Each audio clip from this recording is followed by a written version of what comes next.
Hey folks, welcome back to today's edition of NDD. Hope you had a great start to the week. Hope you had a great weekend as well. Up here in the East Coast, the weather was awesome, so I took the time to go outside and play a little golf myself. So I hope you really enjoyed that nice little stretch that we had here. But with the new weeks comes some new topics. As we get back into the flow of things here, I want to talk about some recruiting news that you may or may not have seen over the weekend. Four-star edge Derwin Fields, a monster player in the 2027 class, posted on his X account that he's received an offer from the Fighting Irish. 6'5", 230, kid from Brookhaven, Mississippi. One of the top players in the class, not just at the position, but overall. And we've seen, Marcus Freeman's group for the 27 cycle has dished out more than a few offers. I think it's plus 15 now at the edge position in the window. And you talk about some of those, the ones that stand out. DJ Jacobs, a top 3 player from the state of Georgia and overall in America. He's a premier guy who has an offer at the edge position from the Irish, along with guys like Chris Whitehead, another good-looking athlete from Virginia, and Montvale, New Jersey's Chaz Gray. So you've got a couple on the table there. But the Fields offer is a significant one for the Irish as they stay committed to building their defensive line of the future. A little more on that later in the program as well. So if they're able to land a commitment here from Fields down the road, he, as we know, will join a 2026 haul that includes North Carolina edge rushers Ebenezer Iwatati and Rodney Dunham, who were two of the premier players at the position in the class overall. And for Dunham, from a ranking position, Dunham was a top 20 player overall. As it stands with this one, I love the offer. I believe it makes loads of sense for the Irish, staying committed to building that line. You start this process going back to that 2025 class, which was a good one. Then you load up with the pre-mill class this last window with the 2026 group, which is still not done. And then looking ahead to 27, stack, and more stack. Reliability, all right, guys that can come play high-level football for your program, and then positional need. And you like the academic fits with these guys as well. Fields is that. It's going to be fun to track. And with Notre Dame, potentially sitting right in this mix, it will be interesting to see how this continues to build as this young man continues to stack the offers in his own right. But now we know from him posting it on social media that the offer sheet now includes the University of Notre Dame. So with a new week coming out of the recruiting world, we will go back into the freshman profiles and these player spotlights. I'm glad you guys continue to enjoy them. I appreciate all the feedback and the fun commentary and banter going back and forth. Today's focus, Blake Hebert, 6'3", 225-pound slinger from Brunswick School in Greenwich, Connecticut. Actually originally began his high school career at Central Catholic in Lawrence, Massachusetts. He's from Boxford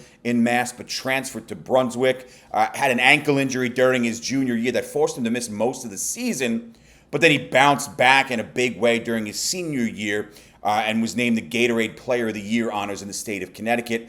And the nice thing is here for consistency and relatability, he played his high school ball with fellow Notre Dame freshmen Maddie Augustine and Ethan Long, who I featured on the program as spotlight freshmen. They played together at Brunswick. And the nice thing here with Hebert is he was an original verbal to Clemson back in 2023. But after former Notre Dame QB commit Deuce Knight pulled his commitment to the Irish in favor of the Auburn Tigers, the door, at least from where Hebert was sitting, seemed to be a little more open. He reneged on his offer to Clemson and joined Long and Augustine in South Bend. He gave his commitment to Marcus Freeman in October of last year. Pass first quarterback with a strong arm, impressive size, and the ability to lead an offense. Hebert has the makeup of someone who can take the reins under center in future seasons should roster needs allow for it. So this was another one of those sensible hauls that bring a kid like this in. Coach Gino, Coach Denbrock, Coach Freeman, that trio, that collective, instrumental in getting that done. As far as the role here is freshman season with the upcoming campaign, which begins in just about 6 weeks, we know many true freshmen, like an Elijah Burris or a Will Black, for example, are expected to take on significant roles this season, while others will use the time to hone their skills. It's natural. It happens all the time. This is going to be the case for Hebert, who, as it stands now, is number 3 on the depth chart behind Kenny Minchie and C.J. Carr.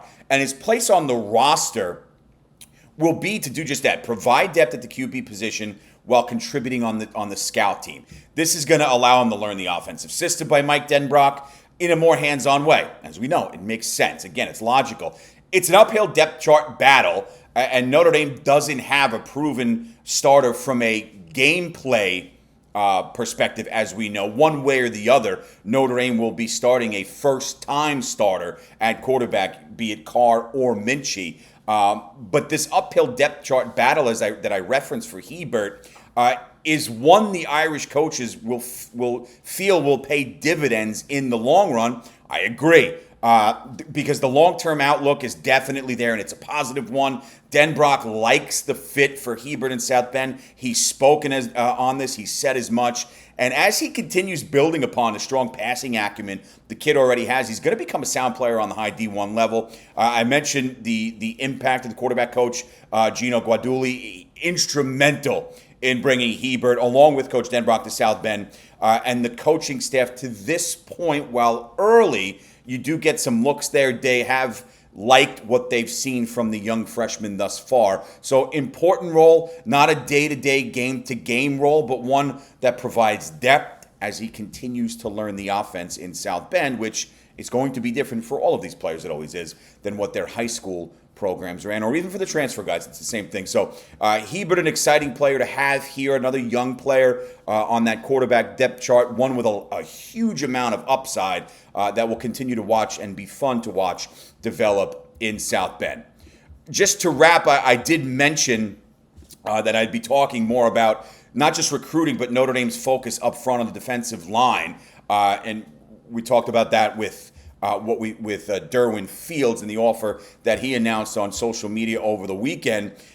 For Notre Dame, in the market for added help at the edge makes sense, but the same can be said for up the middle on the defensive line. And while adding Tiki Ola was an incredible recruiting win for the 26 class, the mission isn't complete. The Irish want more depth up the gut of their defense, and they want to do it on the recruiting trail. As such, 2027 defensive tackle Devin Robertson sits as one of the biggest priorities for Marcus Freeman as they become more and more active in this 2027 window. We've talked about that already.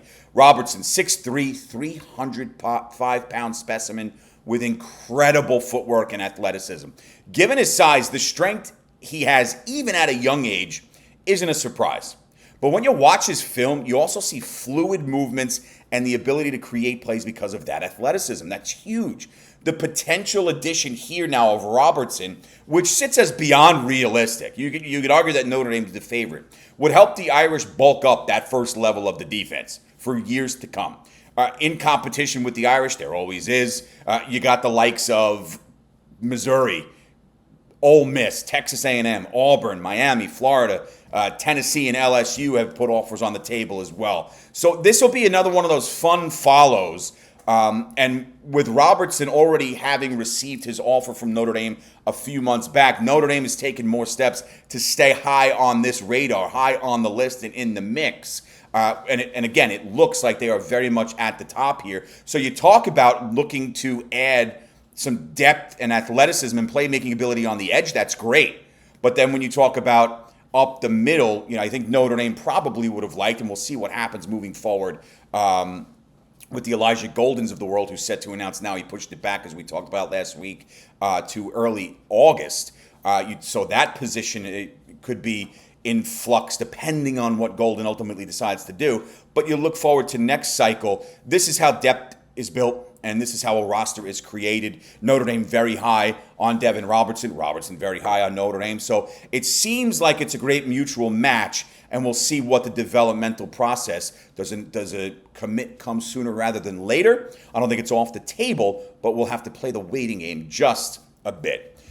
So that's pretty much the update from over the weekend. You get the freshman player profiles, which we will continue and wrap up the offense this week. Before we get out of here today, just want to give a huge shout out to Notre Dame head women's basketball coach Niele Ivey, an assistant on the U.S. under-19 basketball team. Coach Ivey helped Team USA this weekend win its fourth consecutive title at the FIBA U19 World Cup.